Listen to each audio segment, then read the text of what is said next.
Students, welcome to my channel.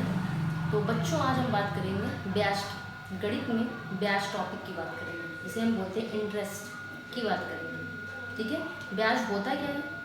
Normal अगर कोई इंसान किसी महाजन से या साहूकार से कुछ धन उधार में लेता है तो कुछ समय के पश्चात वह उस धन पर कुछ ब्याज लगाकर उसे वापस करता है। मतलब कुछ एक्स्ट्रा धन, अतिरिक्त धन लगा के उसे वापस करता है। वही अतिरिक्त धन क्या होता है? ब्याज होता है। ठीक है, इंटरेस्ट होता है। यह बहुत ही सिंपल लैंग्वेज में अगर मैं बात करूँ तो मान लीजिए आप अपनी कक्षा में अपने फ्रेंड से, क्लास में अपने दोस्त से बोलते हैं कि यार मुझे 10 रुपये आज दे दे, कल मैं तुझे 12 रुपये दूंगा, कल मैं तुझे 12 रुपये दूंगा। तो आपके फ्रेंड ने बोला ठीक है ले ले 10 रुपये। 10 रुपये आपने लिया, दूसरे दिन कितना रुपये वापस किया? 12 रुपये वापस किया। यहाँ पे अतिरिक्त धन कितना हुआ? 2 रुपये हुआ। अर्थात वही 2 रुपये क्या कहलाएगा? ब्याज कहलाएगा। तो आज का हमारा टॉपिक क्या है? ब्याज है, इंटरेस्ट है। तो बहुत सिंपल सा टॉपिक लग रहा है, लेकिन इसके जो बेसिक चल है वो सारी चीज़ें मैं इसके साथ डिफाइन करूँगी। ठीक है, तो ये जो मैंने अभी स्टोरी बताई 10 रुपये 12 रुपये, बस इसी को मैं एग्जांपल लेके मैं आपको बताऊंगी कि मूलधन क्या होता है, मिश्र धन क्या होता है, दर क्या होती है और समय क्या होता है। ठीक है, तो पहले हम बात कर लेते हैं मूलधन की, जिसे हम बोलते हैं प्रिंसिपल। ठीक है, मूलधन। तो मूलधन क्या होता है? जितना धन आपने किसी से उधार में लिए। ठीक है, जैसे अभी जो मैं स्टोरी बताई, दोस्त से 10 रुपये उधार लिए थे, अर्थात इस कहानी में 10 रुपये क्या है? मूलधन है। ठीक है, तो अब हम बात करते हैं मिश्र धन की। मिश्र धन क्या होता है? जिसे हम बोलते हैं अमाउंट।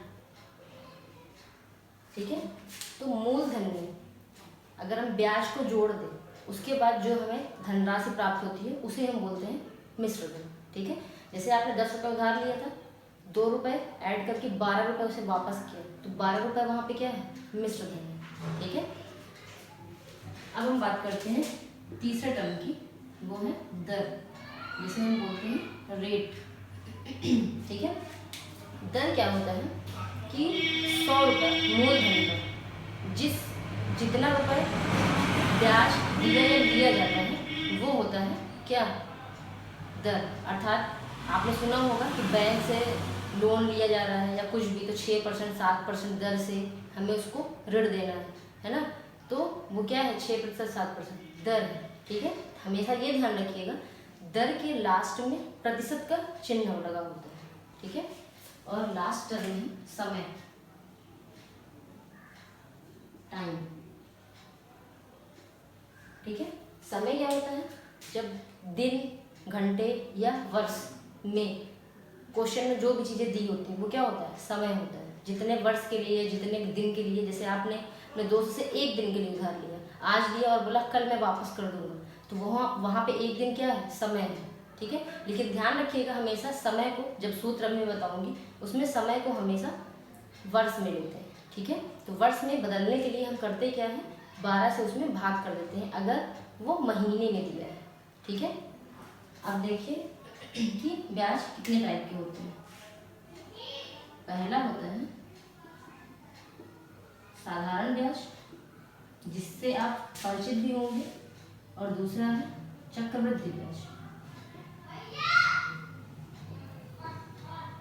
साधारण ब्याज को हम बोलते हैं सिंपल इंटरेस्ट या SI, और चक्रवृद्धि ब्याज को बोलते हैं CI, अर्थात कंपाउंड इंटरेस्ट। ठीक है, 2 प्रकार के ब्याज होते हैं। यहाँ पे जो हम बात करेंगे वो बात करेंगे साधारण ब्याज की सबसे पहले। ठीक है, तो साधारण ब्याज क्या होता है? सिंपल जो मूलधन, जो धन लिया जाता है, मूलधन लिया जाता है ना, उस पर जो ब्याज लगता है वही होता है साधारण ब्याज, बस। ठीक है, तो ये हम कैसे निकालेंगे कि हमें किसी को कितना रुपए ब्याज में देना है? तो उसका एक सिंपल सा फार्मूला है, वो क्या है कि साधारण ब्याज बराबर अर्थात SI बराबर PRT, बीच में मल्टीप्लाई का साइन होता है बटा 100, या मूलधन गुणे दर गुणे समय बटा 100। सिंपल सा फार्मूला है। ठीक है, इसमें आप वैल्यू पुट कर देंगे, आपको पता चल जाएगा कि आपसे कोई कितना रुपए ब्याज ले रहा है या आपको किसी को कितना रुपए ब्याज देना है। ठीक है, जैसे इसके अलावा एक और भी देख लीजिए कि इसमें से तीन फार्मूले और भी बनते हैं, तो उसको आपको याद करने की कोई ज़रूरत नहीं है, सिंपल बस कैसे निकालते हैं वो देखिए। यहाँ पे SI लिखिए और या तो साधारण ब्याज लिखिए, ठीक है। तो कैसे, जैसे अगर हमें यहाँ पे मूलधन निकालना है, ये दिया है, ये दिया है, ये दिया, मूलधन नहीं दिया, तब हम कैसे निकालेंगे? इसका फार्मूला क्या बनेगा? मूलधन को यहीं रख दीजिए, बाकी इसके साथ जितनी चीजें सबको यहाँ ले और नीचे सबको क्या करेंगे? ऊपर ले, मतलब ये भाग में ऊपर आ गए, गुणे में बटा, ये दोनों ऊपर गुणे में थे, नीचे आ जाएंगे गुणे में, दर गुणे सम। तो ये मूलधन का फार्मूला बन गया, ठीक है। अब मान लीजिए पूछ रहा है दर पूछ रहा है, तो मूलधन हटा देंगे, वहां से यहाँ पे हम मूलधन लिख देंगे और इस दर को उठा के यहाँ लिख देंगे, ये बन गया दूसरा फार्मूला। तीसरा कौन सा बनता है? अब मान लीजिए समय पूछ रहा है, तो समय को उठा के हम यहाँ रख देंगे और यहाँ जो दर था उठा के हम यहाँ लिख देंगे, ठीक है। तो ये बन गए तीन फार्मूले, ये बन गए, एक फार्मूला ये बन गया, ठीक है। और एक फार्मूला और होता है, वो क्या होता है? चक्रवृद्धि मिश्र धन का, अर्थात अगर आपको मिश्र धन निकालना है, टोटल कितना धन आप उसको वापस करेंगे, उसके लिए फार्मूला होता है मूलधन धन ब्याज, या amount is equal P plus I, ठीक है। मूलधन प्लस इंटरेस्ट ब्याज, ये हो गए फार्मूले, ठीक है। तो ये फार्मूले बहुत इजी है, बस आपको प्रश्न में अगर पता है कि मूलधन कितना है, दर कितना है और समय कितना है, तो आप आसानी से निकाल सकते हैं कि कितना रुपए ब्याज लगेगा, कितना क्या जो भी है, जो भी प्रश्न में पूछ रहा है उससे आप आसानी से निकाल सकते हैं, ठीक है। जैसे मैं अगर एक एग्जांपल की बात करूं तो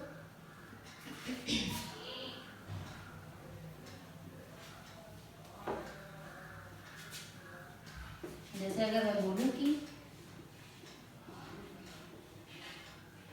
राम ने 1500 रुपये 5% वार्षिक ब्याज की दर से 2 वर्ष के लिए उधार लिए, 2 वर्ष के लिए उधार लिए, तो 2 वर्ष के बाद वो कुल कितना रुपए वापस करेगा? अगर हमें ये निकालना है तो हम कैसे निकालेंगे? तो सबसे पहले प्रश्न में देखिए कितना रुपए उसने उधार लिया, 1500 रुपये उधार लिया, तो P का मान कितना हो गया, मूलधन कितना हो गया? 1500 रुपये, ठीक है। अब दर जिसे हम R से डिनोट करते हैं, ध्यान रखिएगा लास्ट में क्या लगा होता है? प्रतिशत लगा होता है, वही R होता है, तो R बराबर क्या हो गया? 5%, ठीक है। कितने समय के लिए लिया? 2 वर्ष के लिए, ठीक है। ध्यान रखिएगा वार्षिक दिया है, वर्ष दिया है, ध्यान रखिएगा, वर्ष में दिया है तो ठीक है, अगर महीने में दिया है तो 12 से भाग भी करना पड़ेगा आपको, ठीक है। अब यहाँ पे हमको क्या निकालना है? सबसे पहले ब्याज निकालना है, ठीक है। तो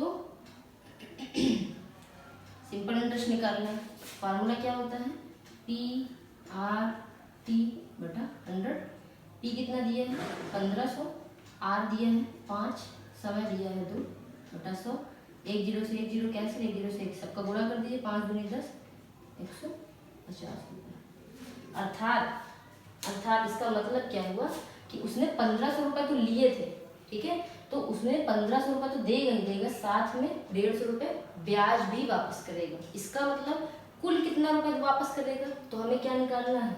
अमाउंट निकालना है, मिश्र धन निकालना है। तो मिश्र धन का फार्मूला आप लगा दीजिए, A बराबर P प्लस SI, ठीक है। P कितना है? 150 रुपये, सॉरी 1500 रुपये, और इंटरेस्ट कितना निकाले हैं? 150, जोड़ दीजिए 1650 रुपये, ठीक है। अर्थात उसको कितने रुपए वापस करने हैं 2 वर्ष के बाद? 1650 रुपये वापस करने हैं, ठीक है। तो ये हो गया पूरा आपका साधारण ब्याज, साथ में मिश्र धन, मूलधन, दर और समय, ठीक है। तो ये आप कॉन्सेप्ट अच्छे से समझ लीजिएगा, तभी आपको आगे चक्रवृद्धि ब्याज भी समझ में आएगा। तो आज की क्लास यहीं पे हम खत्म करते हैं। आई होप कि क्लास आपको पसंद आई हो। So don't forget to like, subscribe और share my channel. Thank you.